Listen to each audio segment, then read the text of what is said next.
Esta semana en Vaticano, conozcan al Dr. Clark, profesor de Historia China, y descubran junto a él más acerca del pasado y el presente del cristianismo en China, y de la bienvenida al Padre Mitch Pacwa, que visita Roma para revelar los tesoros de la Biblioteca Vaticana. Todo esto y mucho más a continuación en Vaticano.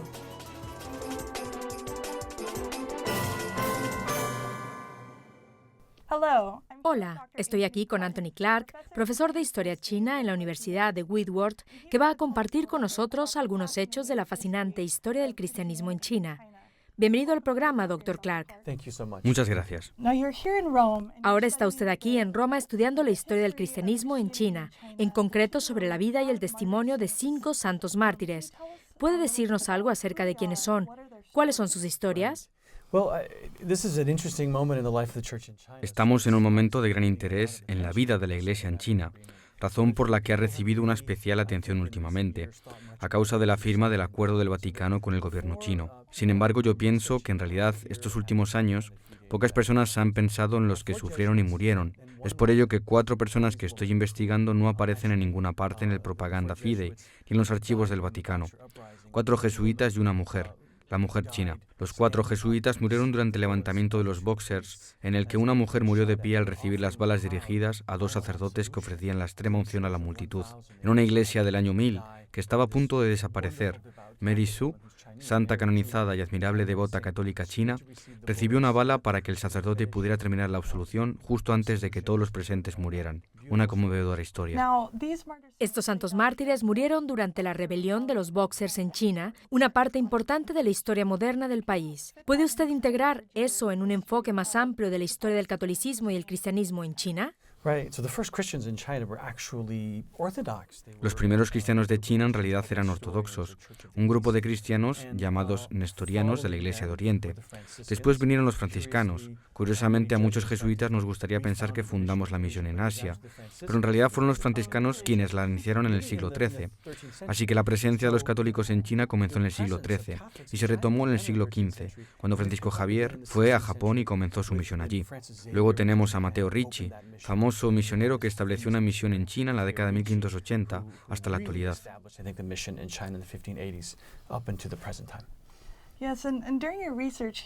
Durante su investigación aquí, en los archivos del Vaticano y en la Propaganda Fidei, ¿ha habido alguna carta o diario de algún misionero o católico chino que usted haya descubierto y haya llamado especialmente su atención?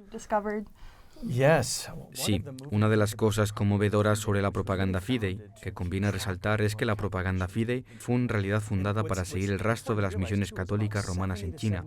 Es importante reseñar que entre el 70 y 75% de todos los misioneros católicos del mundo durante los siglos XVIII y XIX eran franceses.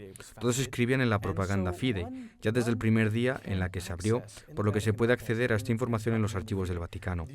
Acceder a las cartas originales de estos misioneros que escribían acerca de los chinos. Algunas de las cosas más conmovedoras que he encontrado son los telegramas escritos en tiempos de gran persecución en la Iglesia de China. Cuando los misioneros escribían diciendo, por ejemplo, en un telegrama: lamento informarle, Santo Padre, que 3.000 cristianos han sido asesinados en un pueblo de un lugar llamado Zujie. Son mensajes conmovedores de petición de auxilio que se repiten en estas cartas, en estos telegramas, y que llegaron a Roma desde China alrededor de 1900.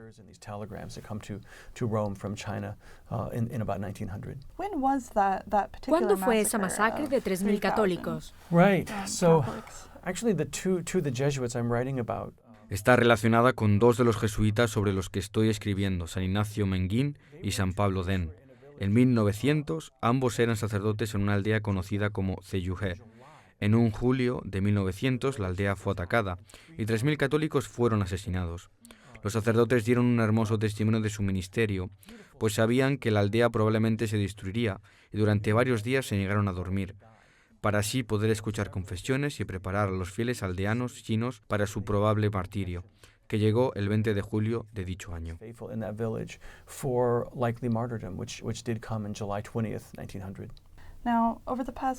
Durante los últimos 20 años de su investigación, ha ido y vuelto a China en numerosas ocasiones y a muy diversas regiones. ¿Ha visitado personalmente algún santuario católico o lugar de devoción sobre el que le gustaría contarnos algo?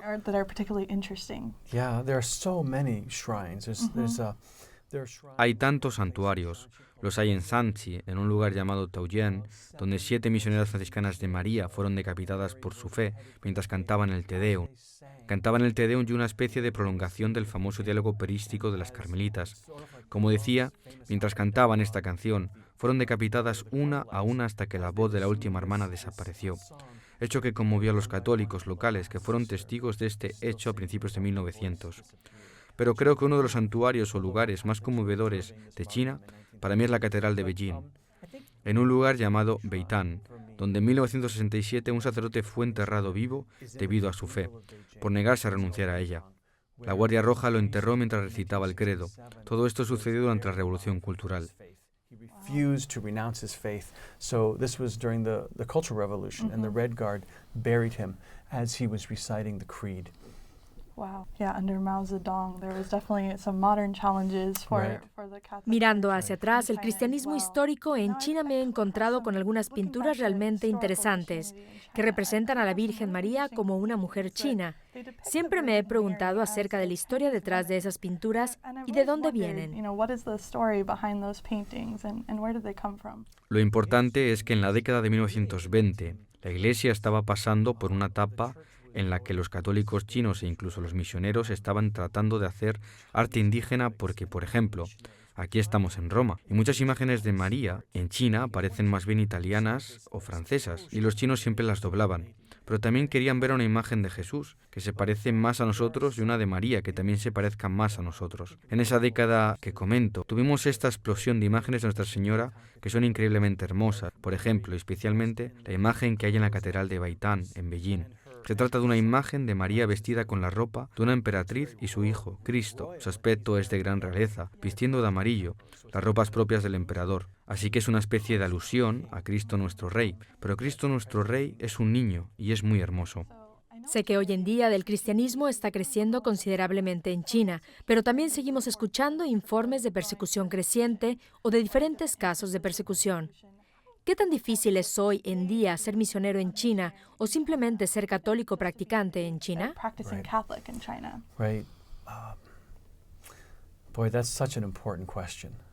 Es una pregunta muy relevante. He de decir que una de las cosas que disfruto cuando visito China es ser testigo de la profunda y duradera fe de los católicos de allí, quienes, como saben, se limpian las palmas de las manos con toallitas húmedas para asegurarse de que sus manos estén limpias antes de recibir a nuestro Señor en la Sagrada Comunión.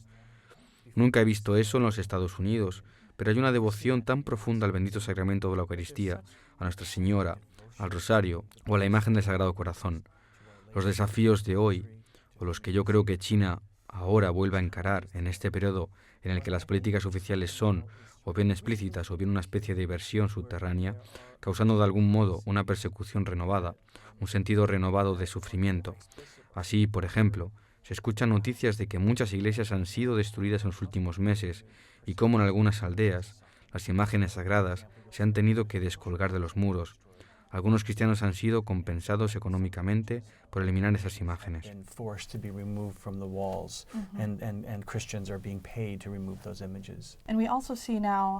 Del mismo modo, también vemos ahora que con diferentes tecnologías, la vida de la población china está siendo constantemente monitoreada, incluyendo a un activista de derechos humanos o a diversos cristianos chinos.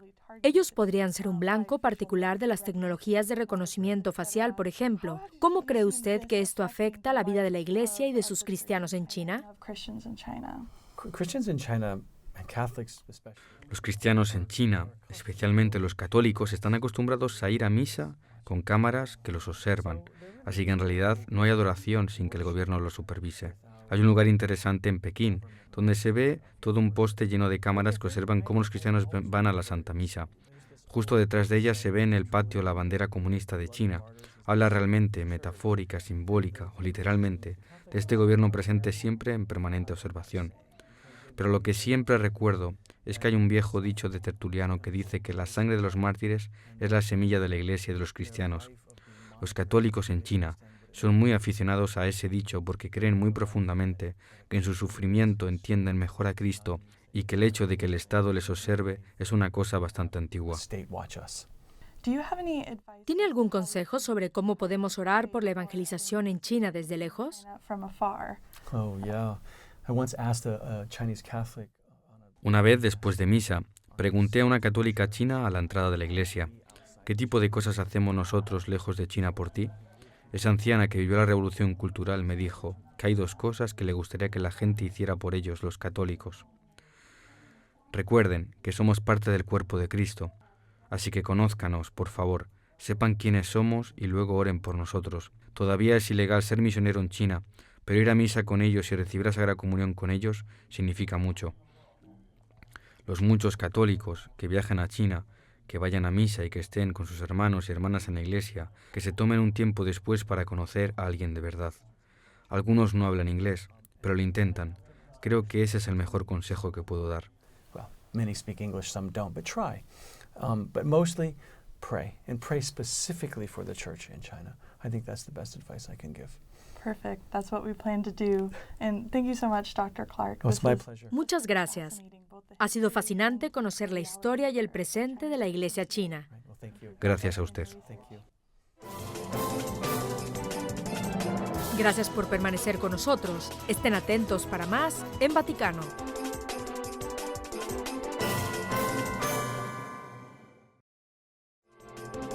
Bienvenidos de nuevo. Están ustedes viendo Vaticano.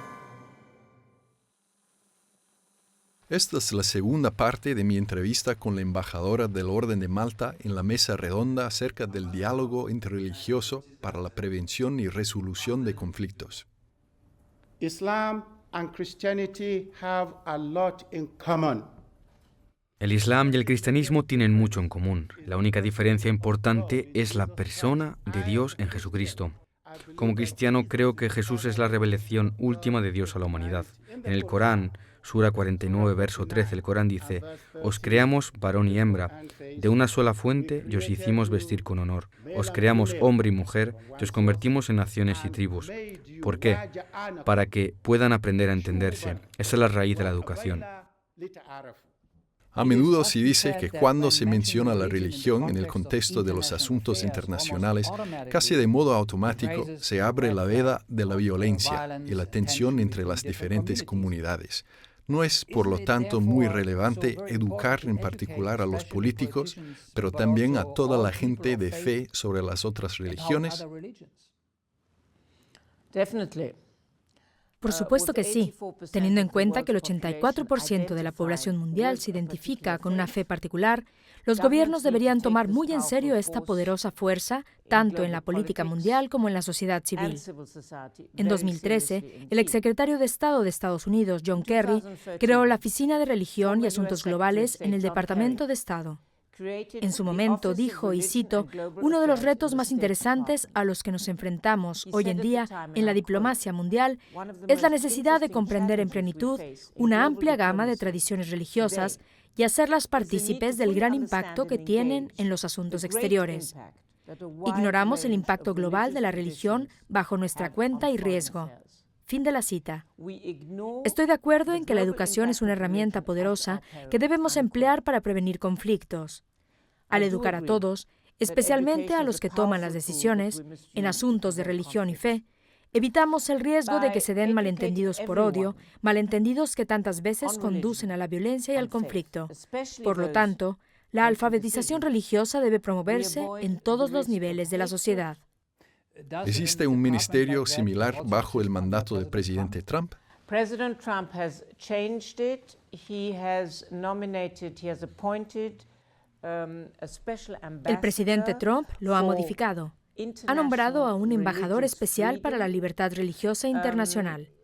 Se trata del exgobernador y senador Sam Brownback, quien fue confirmado por el Senado para el mencionado cargo. To be educated in living together. Ser educados en la convivencia, respetando la identidad real que tenemos todos juntos, nuestra identidad como seres humanos. En primer lugar, ver cómo podemos reconstruir nuestra humanidad, sencillamente como seres humanos.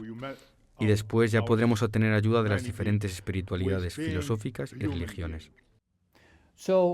¿Qué medidas y soluciones prácticas lleva a cabo la Orden de Malta cuando está involucrada en países con conflictos políticos y religiosos?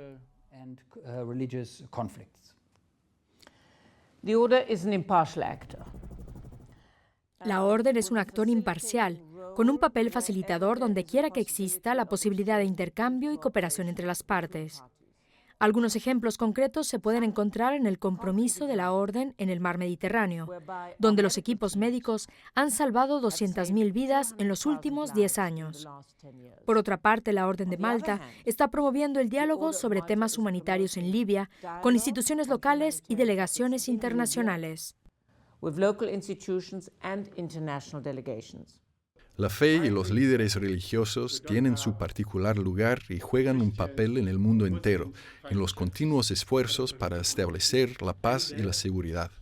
Ese es el importante mensaje que la Orden de Malta y la Unión Interparlamentaria quisieron hacer durante este especial evento. En breves instantes, regresamos con más en Vaticano.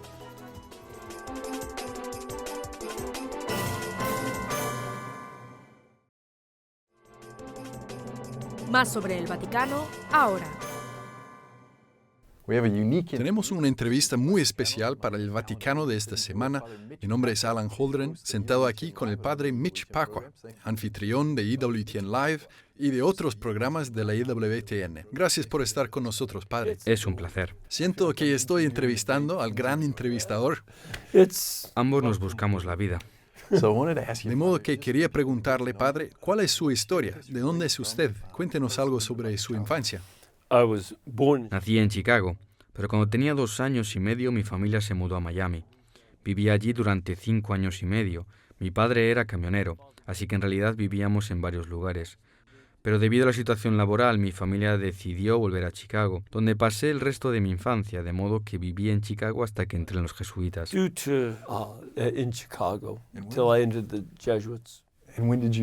¿Y cuándo descubrió su vocación al sacerdocio? Cuando volvimos a Chicago, fui a la escuela católica por primera vez. Antes hubo 6 escuelas públicas, todas buenas. No tengo ninguna queja sobre ellas, pero noté que en la escuela católica había otra cualidad. Las hermanas nos querían. No eran ñoñas ni blandas, eran duras. Tenían de 50 a 60 niños en una clase. Solo una monja se bastaba para que los niños se sintieran totalmente superados en número por la monja. Ellas tenían el control. Pero se notaba que nos querían de una manera diferente y eso me impresionó. Entonces los sacerdotes también venían a enseñar en clase. Y los esperábamos con ansias, era genial. La oración era parte de todo ello. Y me prepararon para mi primera comunión. Fue justo en ese momento. Estaba a punto de recibir mi primera comunión cuando empecé a sentir que tenía una vocación al sacerdocio. Durante los años siguientes, yo y el niño de la manzana de abajo íbamos a misa antes de que empezara la escuela. Era optativo, pero íbamos. Y ese deseo por el sacerdocio creció. Y para cuando estaba en la escuela secundaria ya había empezado un seminario menor con la archidiócesis y luego sentí una llamada a los jesuitas. Mi problema era que estaba ayudando a pagar mi matrícula. Desde el lugar donde había trabajado, había invertido mi dinero en el mercado de valores cuando tenía 15 y 16 años. No era legal, pero en Chicago siempre conoces gente, y así lo hice. Me encantaba el mercado de valores, pero también me di cuenta de que me gustaba demasiado y vi que era una tentación para mí desviarme del enfoque sacerdotal. Por eso pensé que tenía que unirme a una orden religiosa en la que no tuviera que preocuparme por ser dueño de nada. Así que se ordenó joven. Estuve en la escuela secundaria durante los primeros 4 años con la archidiócesis y luego entré a los jesuitas cuando tenía 19. Suena parecido a las historias que he escuchado de la Madre Angélica. ¿Sí lo recuerda? Claro, era un estudiante de grado en Nashville, Tennessee.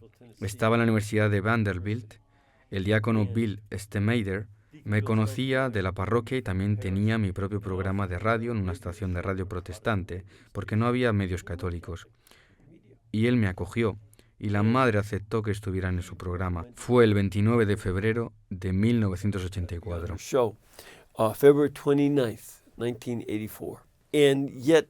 Ah, sí, pero he oído que eso es posible. Y sin embargo era una especie de novato.